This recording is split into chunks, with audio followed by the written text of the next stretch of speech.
Hello, I'm your host, Tinfoil Tom, and today we're talking about the terrifying alien abduction of Travis Walton.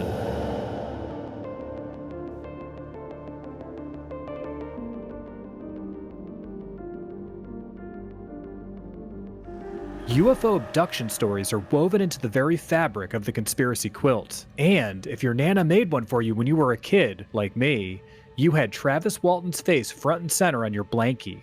Somewhere between Bigfoot and the Loch Ness Monster. Cozy. Walton's case is truly a remarkable one. So incredible, in fact, that he's made many major media appearances, written books about it, and even had a Hollywood film adaptation of his story come to fruition. This is the case for UFO abduction stories. But what really happened? The film is how many folks know the name, but as with anything Hollywood, it takes major liberties. It's how I was first introduced to Travis, and as a young investigator, it scared the tinfoil right off my bones. For this investigation, however, we're focusing on the facts, not the film. It's a good movie though, so check it out if you haven't seen it. Just remember, it's an adaptation, not the full, true story, and it adds many embellishments for dramatic film flair. With that said, let's start digging up the facts on this alien abduction case. Travis Walton's story begins on the night of November 5th, 1975, when Travis, who at the time was working as part of a timber stand improvement crew, clearing acres of forest near Snowflake, Arizona, along with 6 crewmates, stopped dead in their tracks on the way back from a job site in a densely forested area of the Apache Sitgreaves National Forest, when they stumbled upon something otherworldly. Exiting the truck, the men included Walton, team leader Mike Rogers, Alan Dallas, John Goulet, Kenneth Peterson, Steve Pierce, and Dwayne Smith. There, among the pine trees, was a disc-shaped craft, hovering some 100+ feet above the ground. A strange buzz emanated from the ship, the entire area bathed in an eerie yellow light. What was it doing there in the forest? What was its purpose? The men stared in awe as the reality of the situation began to take hold. They were all witnesses to a UFO, but what now? Suddenly, Travis stepped forward towards the UFO. The men, alarmed by Travis's action, attempted to reel him back in, with Mike Rogers even saying, quote, "What do you think you're doing?" to Travis, who continued forward, undaunted. Finally, after some more protesting and panicked whispers, Travis turned around to look back towards the 6 men who were assembled by the truck, deciding what to do. But this was a once-in-a-lifetime chance to see a UFO up close, and Travis, who had a long-time interest in them, could not resist this opportunity. He turned back around, and much to his shock and horror, the UFO seemed to power on at that very moment, charging and intensifying. Sounds from the ship continued to amplify, while Travis stood still, frozen with fear, the craft hanging above him. By this point, he had decided to make a break back towards the truck when suddenly, a greenish-blue beam shot out of the UFO and blasted him backwards and off his feet, the concussion of the beam knocking him to the ground with incredible force. One of the men screamed out, "It got him!" As Travis's mind sank into darkness. His body was horribly wounded, and he fell into unconsciousness. The men piled into the truck and at high speed raced away from the scene, fleeing in absolute terror. A few minutes later, once the men's senses had returned, they realized they had to go back for Travis, and Mike turned the truck around. They couldn't just leave their friend to die out there, alone in the forest. But upon reaching the site that they had left him, there was no trace of the UFO, burn marks, or any evidence anything had occurred in the thickly wooded area. They had feared finding a body, either charred or partially disintegrated, but instead found nothing. Not a trace of anything. Travis had, by this time, been abducted. An exhaustive search operation began to attempt to locate Travis once he had been reported missing by his team, since basically no one believed the men's story of an alien abduction. However, the news also picked up the story and turned the town of Snowflake into a media frenzy and began to pressure the sheriff's department, who,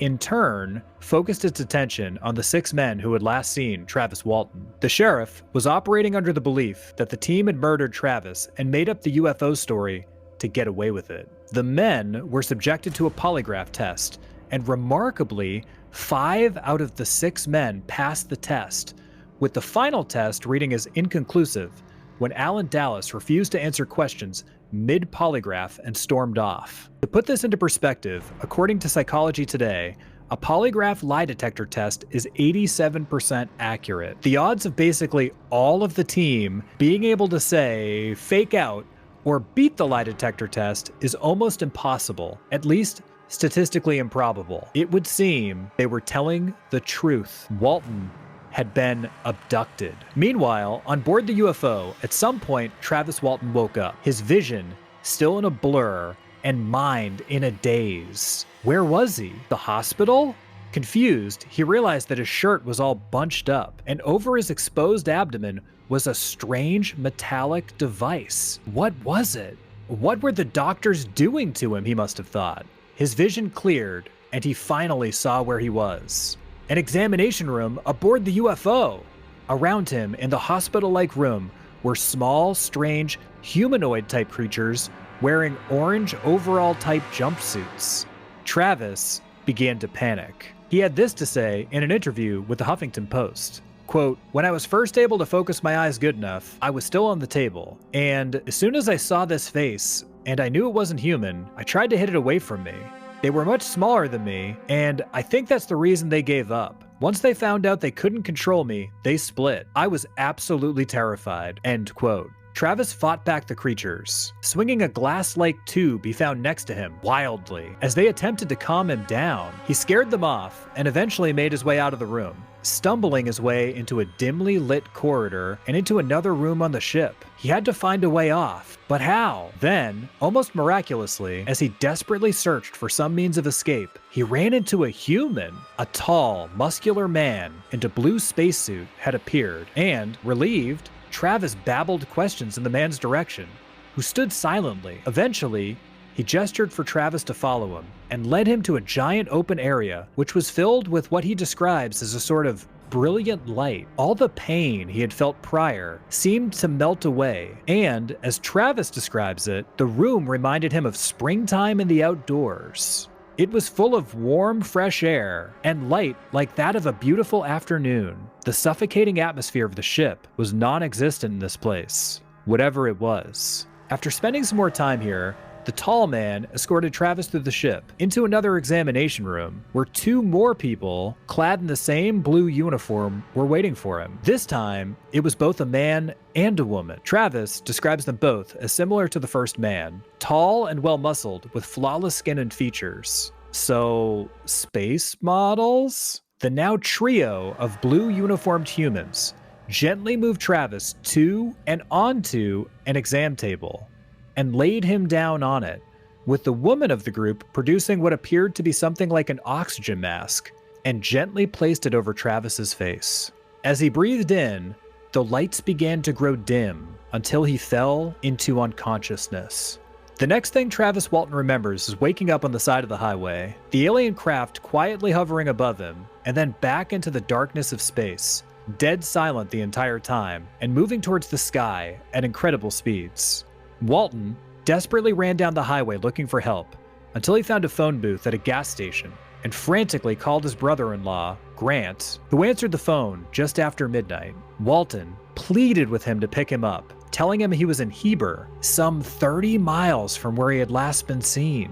Grant, not entirely believing that this was Travis, reluctantly agreed to come out to meet him, picking up Travis's brother Dwayne along the way in Snowflake. The pair were shocked to find Walton, alive and well, but malnourished and visibly weak, standing at the payphone, while at the same time breathing a heavy sigh of relief. Travis didn't entirely understand the look of amazement on his brother and brother-in-law's faces, and kinda gave them a, "What's up? I've only been gone a few hours," to which Dwayne said, quote, "Travis, you've been missing for 5 days. This truly is an incredible story and what I believe to be one of the most credible cases of UFO abduction I've ever heard. In the years since his encounter, Walton has come to believe that the visitors didn't actually abduct him, but healed him as a result of the injuries he sustained from their ship taking off that night in 1975.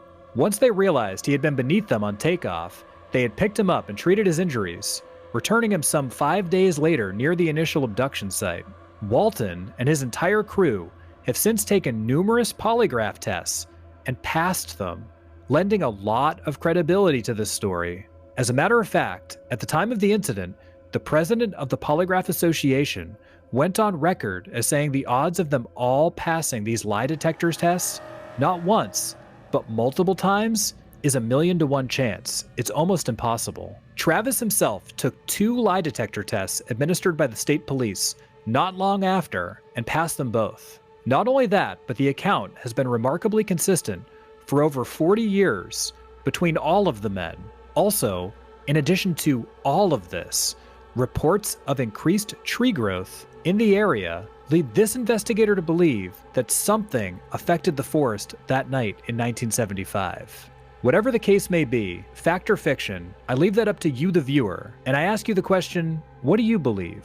Until next time, I've been your host, Tinfoil Tom, saying, keep searching for the truth. Bye-bye. Want more truth? Every week, Tinfoil Tom presents to you the Unbelievable Mysteries Podcast. Link to that show is in the description of this video. Thank you for all the support and encouragement. It really means a lot to me. And if you could do me one huge favor, please ring that bell so you get notifications when an upload is posted to this channel. Thank you for your commitment to the truth.